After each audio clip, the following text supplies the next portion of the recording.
Market में दो type के लोग पार्टिसिपेट करते हैं, ट्रेडर और इन्वेस्टर। ट्रेडर को कोई फर्क नहीं पड़ता है मार्केट ऊपर जा रहा है या नीचे जा रहा है, क्योंकि बाय और सेल दोनों साइड पोजीशन बनाकर अपने पैसे को मस्त कमाता है। लेकिन एक इन्वेस्टर पैसा तभी कमाता है जब मार्केट ऊपर जाता है, यानी buy on low sell on high. और जब मार्केट गिरता है तब एक इन्वेस्टर के पास पैसा नहीं रहता इन्वेस्ट करने के लिए। फिर वो रिकवरी का वेट करता है, जो कि अभी हो रही है। जिन लोगों ने हाई पर इन्वेस्ट किया, पैसे फंस गए, अब एवरेज करने को पैसे नहीं है, अब वो रिकवरी का वेट कर रहे हैं बस। तो अब ये समस्या तो बार बार आएगी एक इन्वेस्टर के लिए। तो सवाल आता है कि क्या करना है, कोई तो सॉल्यूशन होगा। तो वही हम बताने वाले हैं आज की वीडियो में, एक फुल प्रूफ स्ट्रैटेजी पैसा बनाने की। मार्केट में निराश नहीं होना है, बल्कि गिरावट में कैसे इन्वेस्ट करना है, कैसे पोर्टफोलियो को क्रिएट करना है, मार्केट हाई पे रहे तो आपकी क्या स्ट्रैटेजी होनी चाहिए, सब डेटा प्रूफ के साथ दिखाऊंगा। और ये प्रूवन डेटा है जो एक दिग्गज फंड मैनेजर के द्वारा फॉलो किया जाता है, और उनसे ही मैंने ये सीखा है। पराग पारेख फ्लेक्सी कैप फंड, राज मेहता, तो उनके ही चीज़ों से मैंने ये सीखा है। और आपको बता दूं, ये वो फंड हाउस है जिसने अपने इन्वेस्टर को लगातार पिछले 11 सालों से लगभग 20% CAGR का रिटर्न दिया है। तो भाई, कोई किसी स्ट्रेटजी से एक बार नहीं, दो बार नहीं, तीन बार नहीं, 11 साल से 20% से हर साल ग्रो कर रहा हो, तो कुछ तो दम वाली बात होगी। और बिल्कुल दम वाली बात है। तो चलिए समझने की कोशिश करते हैं। दो पॉइंट में चीजें शामिल हैं। पहला है कैश स्ट्रेटजी और दूसरा है sector allocation with market condition. लेकिन पहली बार आए हैं तो चैनल को सब्सक्राइब कर लीजिए, बेल आइकॉन हिट कर लीजिए, नोटिफिकेशन ऑन कर लीजिए, जिससे आपको सब कुछ मिलता रहे और पता चलता रहे। ऐप पर अब इलीट मेंबरशिप भी आ गई है, जिससे जो हम हर वीकली वीडियो देते हैं वो तो मिलेगा ही, और डेली मार्केट अपडेट मिलेगा। तो यहाँ पर इलीट मेंबरशिप आप ले लेंगे तो स्टॉक मार्केट में आपको सारी इन्फॉर्मेशन मिलेगी, नोटिफिकेशन मिलेगा, जो यूट्यूब मेंबरशिप में मिसिंग था, जिसके कारण यहाँ ऐप पर हमने शुरू किया है। तो ज्वाइन करें, लिंक डिस्क्रिप्शन में है। तो एक एक करके समझते हैं दोनों स्ट्रेटजी को। तो सबसे पहले कैश स्ट्रेटजी। इसका सिंपल मतलब है अपना सारा पैसा कभी भी स्टॉक मार्केट में इक्विटी में डायरेक्ट ना डालें। इसको एग्जांपल से समझ लीजिए कि अगर आपका पोर्टफोलियो साइज 100 रुपए का है तो एटलीस्ट 10-15% कैश रखें, यानी 10-15 रुपया पॉकेट में रखें। कैश के फॉर्म में हमेशा आपके पास होना चाहिए। अब आप सोचेंगे कैश में रखने से क्या फायदा, वो ग्रो कैसे करेगा, इन्फ्लेशन खा जाएगी। बताता हूं, उसका भी इलाज है। उससे पहले आपको बता दूं कि पराग पारेख म्यूचुअल फंड इतनी गिरावट के बाद भी बम्पर कैश पे बैठा है। ये तो आपको पता है ना, कितने कैश पे, वो भी दिखाऊंगा। 100 में जब राज मेहता जी से पूछा गया कि इतनी गिरावट में भी इतना कैश कैसे मेंटेन कर रहे हो भैया, इस पर उन्होंने बताया कैश लेवल लगभग 18 से 19% तक बढ़ गया है उनके फोलियो में। और इस कैश का इस्तेमाल कैसे ये लोग करते हैं, जो हम सबको सीखना चाहिए। तो पहले आपको स्क्रीन पर एक डेटा दिखाता हूं, समझने की कोशिश कीजिएगा। अब ये देखिए, चेंज इन कैश एलोकेशन को समझिएगा। सर्टिफिकेट ऑफ डिपॉजिट इनका 3.25% इंक्रीज हुआ है। Cash and cash equivalents 1.59% increase हुआ है। जबकि डोमेस्टिक इक्विटीज और ओवरसीज इक्विटीज में गिरावट आई। गिरावट का सेंस क्या है, पोजीशन को कम करना, और इधर कैश के पोर्शन को बढ़ाना।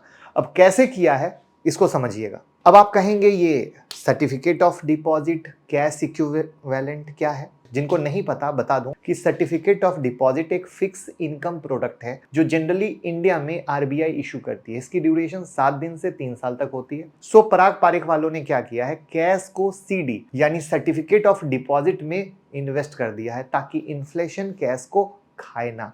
और जब तक मार्केट गिर रहा है, इस शॉर्ट टर्म इन्वेस्टमेंट से इनको फिक्स इनकम आती रहे। सो पॉइंट क्या हुआ कि एक बार में कभी भी पूरा कैश इक्विटी में डालने की बजाय 10-15% कैश पे रखें और ऐसे सिक्योरिटीज में इन्वेस्ट करें जहां फिक्स रिटर्न मिलता रहे।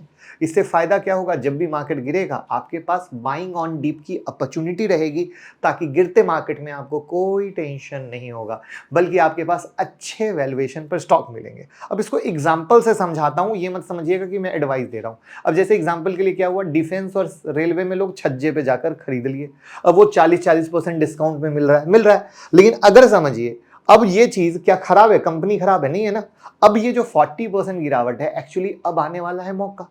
लेकिन कैश रहेगा तभी तो मारोगे चौका, लेकिन कैश ही नहीं रहेगा तो हो जाओगे क्लीन बोल्ड, क्योंकि अब क्या हुआ, पीएसयू में लोग फंसे, डिफेंस में, रेलवे में, क्योंकि उनको उस समय नहीं समझ में आता, तो उन्हें लगता था ऊपर ऊपर ऊपर, अब फंस गए तो होश आ गई। तो उम्मीद है कि पहली स्ट्रेटजी आपको समझ में आई होगी, कैसे रहेगा।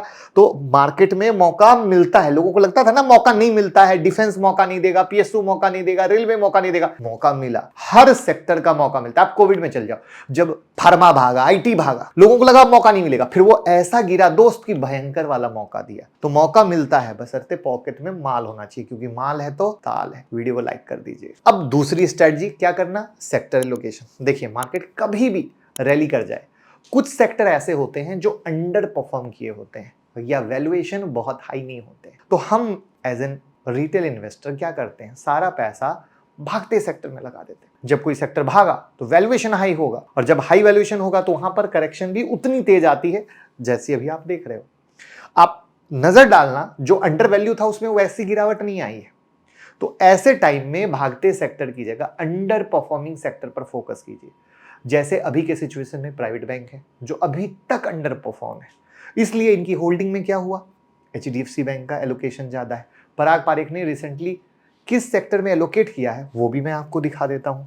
ये देखिए, बैंक्स में अपनी पोजीशन को बढ़ाया, पावर में बढ़ाया, गैस ट्रांजेक्शन में बढ़ाया, एग्री में बढ़ाया और कैपिटल गुड में बढ़ाया, बट पावर और बैंक में ज़्यादा है। और आप अगर हमें चैनल पे फॉलो करते हो, अगर जो हमारा ये मेन अगर मुकुल अग्रवाल वाला चैनल है, अगर यहाँ पे फॉलो करो तो अभी पूरी सीरीज हम बना रहे हैं, देख रहे हो, एपिसोड 156, ये पूरी सीरीज में आप जाके देखो तब आपको समझ में आएगा कि क्या नॉलेज मिल रहा है और क्या कैसे, मतलब हम भी जो सीखते हैं, जो करते हैं, वही आपको बताने की कोशिश करते हैं। और टचवुड क्या होता है कि हमारी बात जो जिससे हम सोच रहे हैं, अगर बड़े फंड मैनेजर सोच रहे हैं तो आपको भी विश्वास मिलता है कि नहीं भाई, यूट्यूब पे वीडियो बनाने वाले तो बहुत सारे लोग हैं, लेकिन देखो सर का थॉट प्रोसेस भी एक फंड मैनेजर के थॉट प्रोसेस से मैच कर रहा है, तो एक बेंचमार्क लेवल का काम होता है, राइट।